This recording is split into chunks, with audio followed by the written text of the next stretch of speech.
Vicepresidente, lei ha deciso di partire da Pordenone nel momento in cui è andato ad ascoltare il territorio e le aziende ospedaliere. Come mai proprio da Pordenone l'avvio delle sue incontri? Ma ho detto che ho conosciuto il dottor Simon oggi, in realtà lo conosco da tempo perché a forza di leggere i giornali dico, mi pare che le polemiche sono all'ordine del giorno, ma non è questo tanto il tema che mi ha spinto a partire da Pordenone quanto un elemento di fondo del quale probabilmente in tanti non hanno la percezione di come sia importante. Per me è molto importante.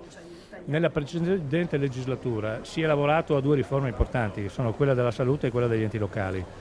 Allora, immaginare che due impalcature così importanti dell'architrave di questa regione non parlino tra di loro, questo è un limite e quelle due riforme, per come sono state realizzate e come sono state condotte nei 5 anni passati, tra di loro non parlano. E Pordenone rappresenta probabilmente l'elemento di maggior fragilità all'interno del sistema regionale. Quindi è evidente che l'eliminazione della provincia di Pordenone senza l'individuazione di soluzioni che rispondano al servizio al cittadino ha posto questa provincia, quest'area, in una condizione diciamo, molto più fragile rispetto anche ad altri territori della regione. Quindi, il mio tentativo di oggi è dire io parto da Pordenone perché credo che Pordenone oggi su queste partite dei due sistemi sia uno degli elementi di maggiore criticità che abbiamo davanti.